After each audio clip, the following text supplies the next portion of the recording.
So, economists are generally pretty sympathetic to using markets as a way to organize economic activity, but not exclusively so. And you can see, though we have sort of conventional conservative, a couple of conventional people who are more sort of liberal, and a sort of libertarian sort of economist all represented here, you can see that they all are going to go ahead and realize that sometimes markets aren't going to deliver good results all on their own. So they have different ways of describing this. And in many ways, they're overlapping, but also slightly distinct. So Mankiw starts with the idea that governments can sometimes improve market outcomes. And one way of improving market outcomes is that sometimes markets won't deliver efficient results. And economists spend a lot of time basically trying to think about what sorts of things will lead markets to be inefficient. And they're going to go ahead and think of several broad categories here. It's not generally the case that economists will just say this market is inefficient. That's sort of like saying this person isn't healthy.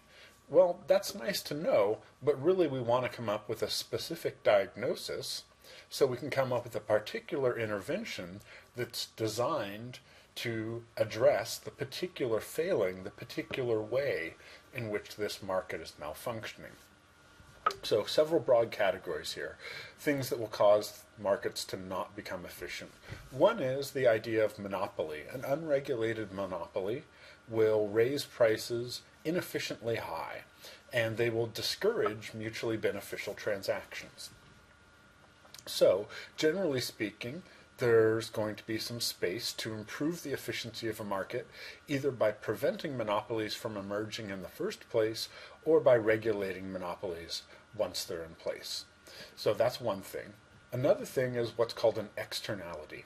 Externalities are cases where there are important effects on third parties to a transaction. So an example would be something like pollution.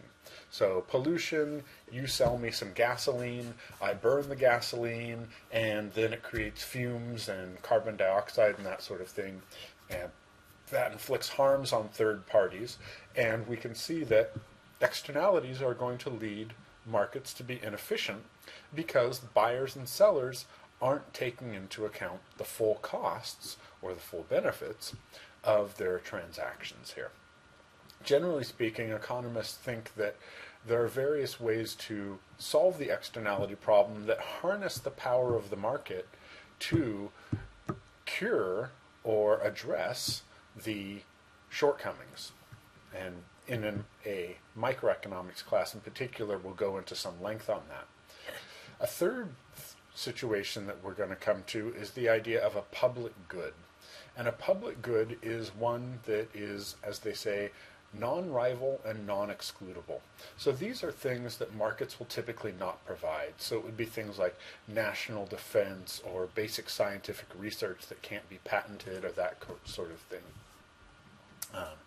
A final one here is the idea of asymmetric information. Markets generally function well when people come into a transaction with similar levels of information on both sides of the transaction.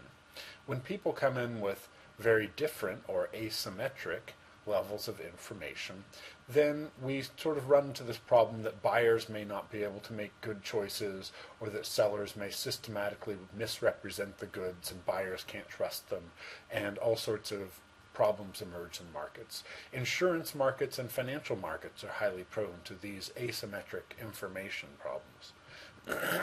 And then last here, the market might deliver an efficient outcome, but we might not be happy with it.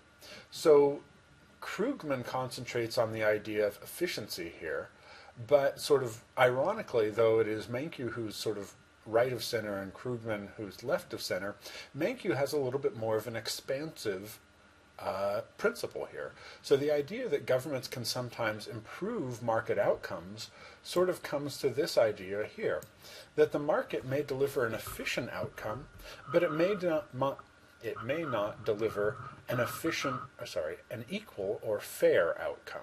And it may be the case that we would go, well, it's true that the market delivers an efficient outcome, but some people are unable or unwilling to make a living or afford important goods, and we think that we should do something to correct that. So it may be that we're willing to trade off some efficiency for some increased level of equality or other kind of economic justice or other important moral values that we have out there. So sort of last, you can see here, good incentives align self-interest with the social interest. It's true that under many circumstances, markets will align self-interest with the social interest, but under some circumstances they don't. And so we're going to have to devise institutions to deal with that issue when it comes up here. And you can see that the economists all across the spectrum here are generally united that, yes, markets are often efficient and often a good way to organize economic activity, but not always, and there are other important values besides efficiency that we need to worry about here. Finally here, some thoughts on sort of macroeconomics. The Krugman and Baumel and Blinder textbooks that I was looking at were micro textbooks, so they didn't have anything on the macroeconomic side here.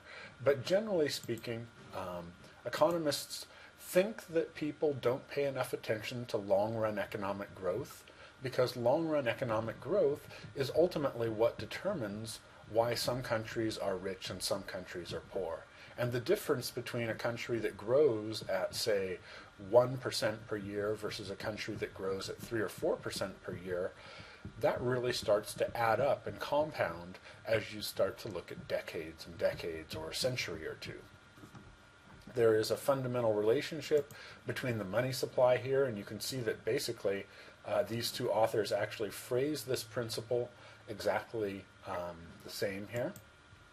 And then finally here, a little bit less obviously, we have some business cycles. And we know that that's another way in which markets won't always deliver a desirable outcome.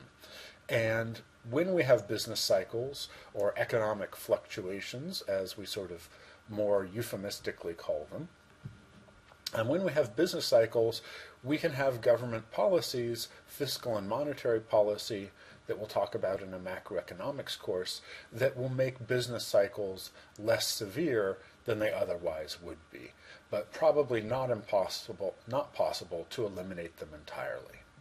So there's another role for the government.